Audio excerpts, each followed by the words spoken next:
jàmm ji info point net informer, éduquer et divertir dans la paix.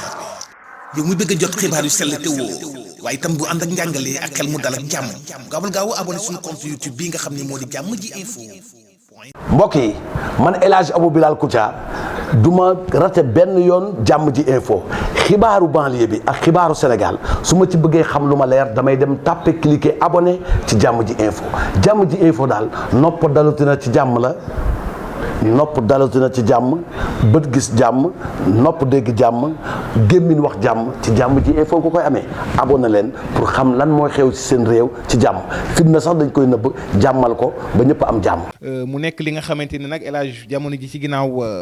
bëri woon na tuuti ay arrestation donc yu ci bëri lu demee ni diffusion de fausses nouvelles yi nga xam ni rek ci cybersécurité mi nga xam ne amoon na ay garde à vue mais ginnaaw si banañ leen bàyyi nañ leen ku ci demee ni Bougane Gueye Dany Cheikh Yérim Seck Kader Dia bu Sen TV chroniqueur bon El Hadj Pape naka nga dundee moment bi ci ginnaaw ci Sénégal mu nekk ni arrestation yi bari woon na garde à vue yeeg yooyu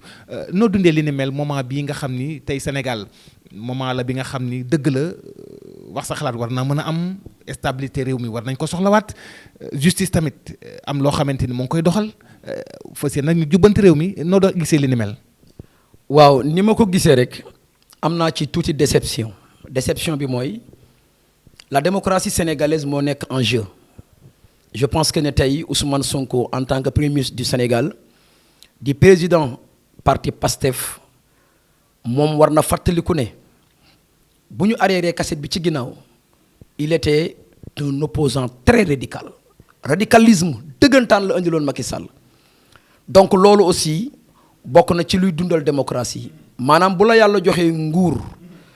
ñi la fal dafa am objectif bu tax ñu fal la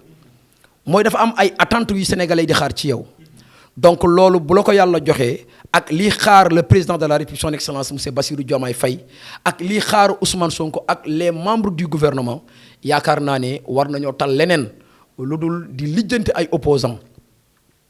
parce que opposants yi ñoom du ñu noppalu du ñu tay te du ñu découragé. bés bu ne ñu ngi xëy suba ak ngoon di xool li négatif ñu koy génnee nit ku mel noonu nag bu la yàlla joxee nguur da ngay gëm ne mankat bi may laaj ki fi nekkoon dama ko sonaloon lu ma xam ci lu ñaaw tegoon naa ko ci deram diaboliser naa ko ak peuple bi tey yàlla jox na ma nguur ku yàlla jox nguur nag da ngay xam ne yàlla jox na li gën a màgg li gën a tedd su ko defee li ci des da ngay bàyyi mu sedd te jéem a dundal la démocratie sénégalaise man loolu laa ci gis beneen bi mooy. yaa ko wax léegi sëñ Mountakha gis nga jamonoy Macky Sall tëjoon na fi benn doomu ancien ministre su ma juumul Cheikh Tidiane Sy doomam ji ñi gënoon a nekk expert ci Sénégal ci wàllu informatique doom ji ci la bokk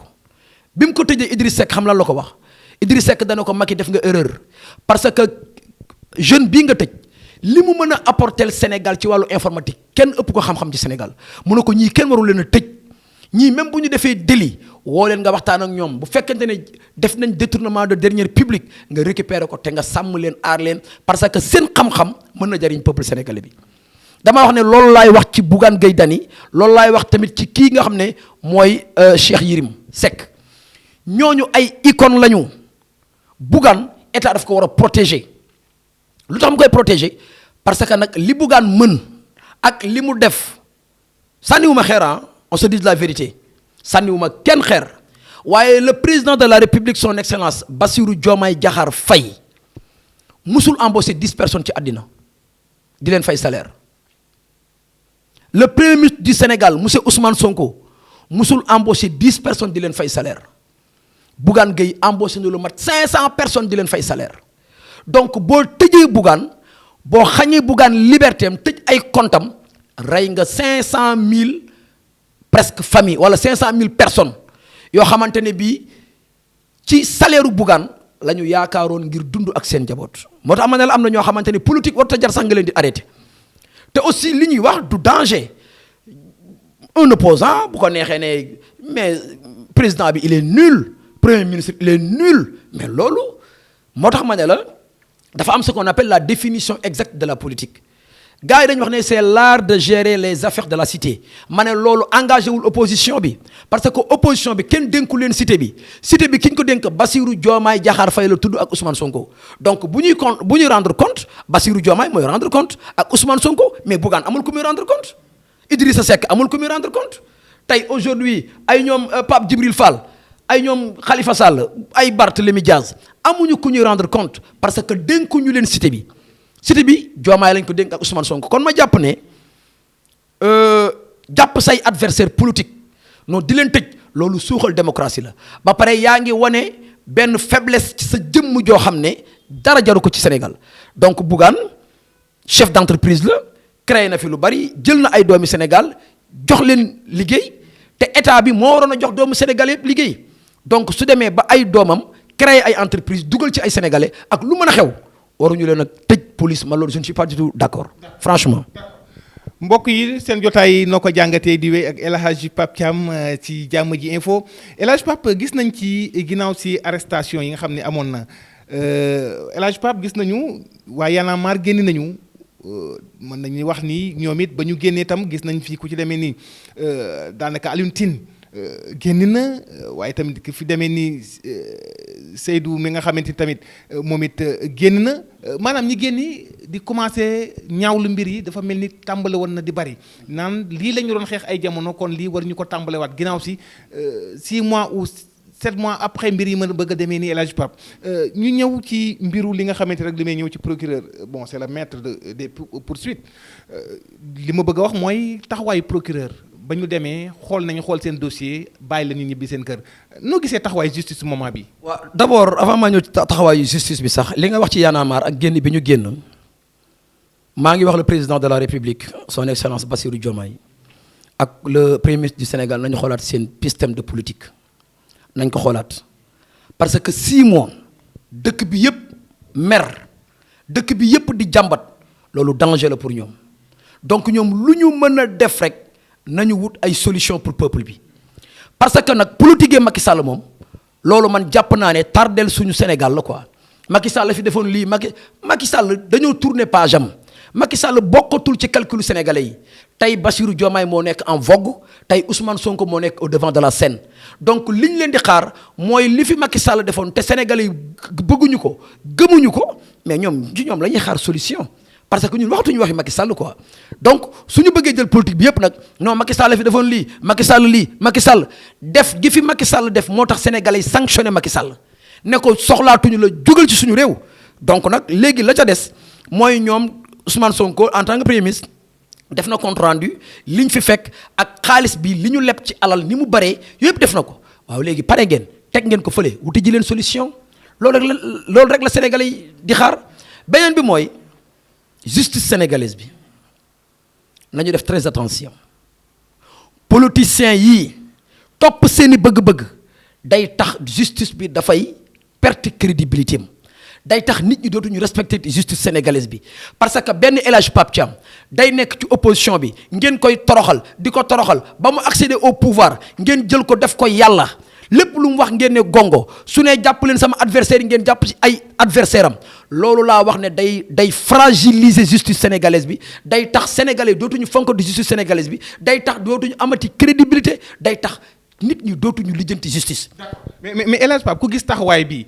ci ñi nga xamante ni carrément bañ leen téye garde à vue sincèrement nga gis taxawaayu procureur nga ñëw ba ci ñoom ñu ne ay la yëwal mën ngeen dellu seen kër gisuñu dara ci dossier bi daal vide na dara nekk toppatuñu leen dara El Hadj Pape moment bi ku waxoon ay jamono ci ginnaaw tey mbir mi demee nii tey li ñu doon xalaat mooy boo moytu mandat de dépôt dañu la ko dóor wala ñu ne la demal nga tëddi El Hadj Pape ñu ñëw nee la kat ay la yëwal demal ñibbi sa waat sa kër parce que justice bi ku ci nekk yaa ngi tranché tamit di teg lépp ci responsabilité ñoom gis nañ loolu ñoom. mais li waral loolu xam nga mooy lan mooy muy procureur ak comme ci mën ci doon c'est-à-dire que déglu un politicien danger la ci justice sénégalaise